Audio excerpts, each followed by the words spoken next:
अब एक चीज देखेंगे कि जब जज जो होता है जब फांसी की सजा सुनाता है तो दो चीजें इस पे ध्यान दीजिएगा। फांसी की सजा सुनाने के बाद वो स्याही को कलम को तोड़ देता है। वो इस बात का संकेत है कि अब हम आपके ये जो फांसी की सजा सुना दिए हैं ना, हम जज होने के बावजूद भी अब इसमें कुछ बदलाव नहीं कर सकते। यानी ये कलम अब मेरी किसी काम की नहीं रहेगी, क्योंकि हम ये कलम रहने के बावजूद आपकी सजा में अब कुछ चेंजिंग नहीं कर सकते। इसलिए जज को बड़ा सोच समझ के फांसी की सजा सुनानी पड़ती है और तोड़ देता है।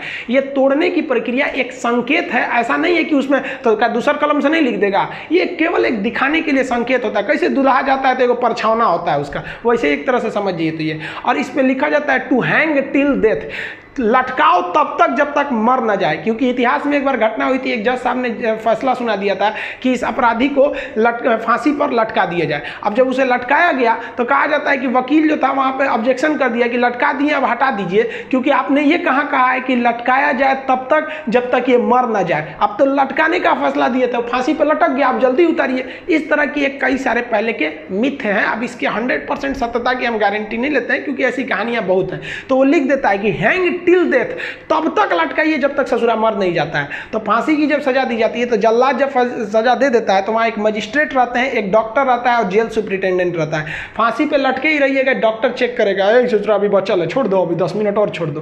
तब तक डॉक्टर नहीं कह देता जब तक कि मर नहीं गए, तब तक आपको लटकैले रह जाएगा। फांसी जो है वो अक्सर मॉर्निंग में ही दी जाती है, क्योंकि जेल प्रशासन के ऊपर सबसे बड़ी जिम्मेदारी फांसी की होती है। वो सुबह सुबह इसे निपटा देना चाहता है, और सुबह के समय जनता मीडिया भी उतने ज़्यादा एक्टिव नहीं होती है। खैर ये सेकेंडरी वजह होता है। फांसी घर में जब कैदी को लाया जाता है तो जल्लाद इस कैदी का चेहरा नहीं देख पाता है, क्योंकि पुलिस पहले ही उसके चेहरे को काले कपड़े से ढक देते हैं। जल्लाद जो होता है उसे काले कपड़े में पहना के फिर फांसी पर लटकाता है। इसे कपड़े ढकने का एक और रीजन है कि जब फांसी लगाई जाती है, किसी को फांसी दिया जाता है, तो उसके आंख वगैरह काफ़ी मतलब तड़पता है, तो एक होता है ना कि थोड़ा सा खराब लगेगा उस वजह से। तो यहाँ पर जो जल्लाद होता है इसे पहले ही, इसको फांसी लगाने से पहले इसे कपड़ा ढक के इसको लटका दिया जाता है। लटकाने से पहले इसे जब फांसी देना होता है तो उससे पहले इससे पूछी जाती है आखिरी ख्वाहिश। यहाँ वो अपने पसंद का खाना खाने को कह सकता है, अपने रिश्तेदारों से मिल सकता है, या कोई धार्मिक ग्रंथ कह सकता है कि हम उसको पढ़ना चाहते हैं। इससे ज़्यादा उसकी कोई ख्वाहिश नहीं पूरी की जाएगी। ऐसा नहीं कहेगा कि हमको मर्सिडीज में घुमा दीजिए, ये मरने वाला होता है, इसकी ख्वाहिश क्या बची रहती है। इन सबको तो अपने तबीयत खराब हो जाता है।